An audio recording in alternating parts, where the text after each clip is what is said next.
এই দাদা, বিনীত গোয়েলের জায়গায় মনোজ বর্মা দায়িত্ব পেল, কি বলবেন?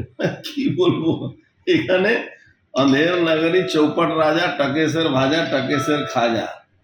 ममता बनर्जी हाल হয়েছে 100 में 90 बेईमान फिर भी मेरा बांग्ला महान।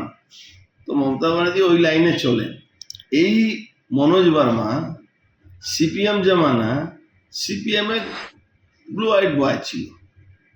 থানা থেকে অস্ত্র, মালখানা থেকে অস্ত্র নিয়ে গিয়ে সিপিএম এর লোকগুলোকে দিয়ে তৃণমূল লোকগুলোকে খুন করাত। এই মনোজ বর্মা যে গন্ডগোল করা। তারপরে 2011-তে সরকার এলো, আসার পরে কম্পালসারি ভোটিং এ ছিল। তারপর 2019-এর ঘটনাতে বলছি, 2019-এ ভারতীয় জনতা পার্টি জেতার পরে এখানে যে দাঙ্গা লাগালো, মদন মিত্র অ্যান্ড কোম্পানি যে দাঙ্গা লাগালো, সেই দাঙ্গার মূল নাই কাকিনাড়া বাজারে দুটো ছেলে খুন হলো। এই খুন করালো, আমাদের 100 পার্টি অফিস দখল করালো পুলিশকে দিয়ে। এখানকার একজন নাম করা বিধায়কের যখন উনি 21-এ বিধায়ক হলেন, তার কি সম্পর্ক আছে এখানকার সবাই জানে। এবার 2019 থেকে এই 21-এর পরে যত এই এলাকা খুন হলো আমাদের যে বিজেপি কর্মীগুলো, তার মূল চক্রী ইনি। তো ইনাকে গিফট দেওয়া হয়েছে। কিন্তু আমি শুধু একটাই আমার আবেগ বলুন, যে চিন্তা ভাবনা বলুন, কি জুনিয়র ডাক্তারদেরকে আমি বলবো খুব সাবধান থাকবেন। এই একজন মানে নাশকতা করার থেকে বড় নাশক। ব্যারাকপুরে যখন ছিল তখন তো তৃণমূলদের ধরে ধরে তৃণমূল হয়ে কাজ করছিল, বিজেপিদের অনেক কেস দিয়েছে, আর্মসের মামলা করিয়েছে। আর্ম ছেড়ে দিলে মনীষ শুক্লা মার্ডার হয়েছিল, ওর মানে থানার সামনে মার্ডার করিয়ে দিল, ওর আরেকজন অফিসার ছিল। তো এরা গিফট পোস্টিং, কি জন্য আমার জুনিয়র ডাক্তার বন্ধুরা ভাইরা কি করে এদের কথা শুনে নিল, এটা গিফট পোস্টিং হলো।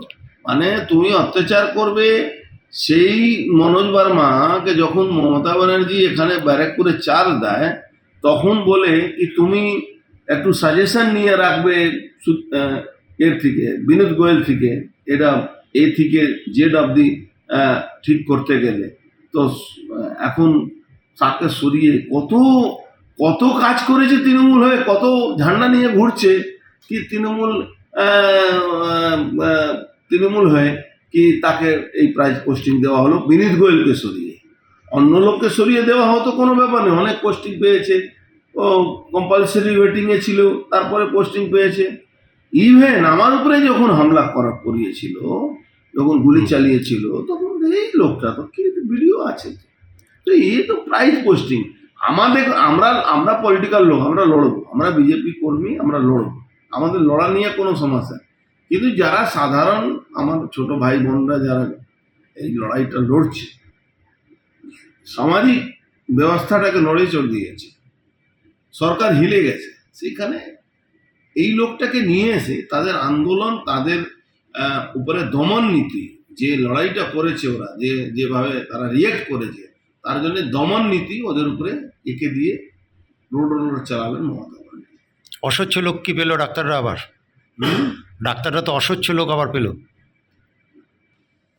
ডাক্তাররা অসুরক্ষিত থাকবে মমতা ব্যানার্জি যতদিন থাকবে, কেন মমতা ব্যানার্জির সিস্টেমটা পচে গেছে।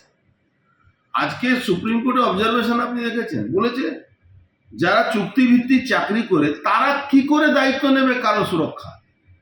আর মহিলা সুরক্ষা, মহিলা আর পুরুষ এখন আলাদা কি আছে, যার যত মহিলা কাজ করবে তত পুরুষ কাজ করবে। চুক্তিভিত্তিক হসপিটাল চলছে, চুক্তিভিত্তিক থানা চলছে, চুক্তিভিত্তিক গুন্ডারা চলছে, সবটাই তো চুক্তিভিত্তিক। এইটা করে দাও, এইটা নাও, এইটা করো, এইটা নাও।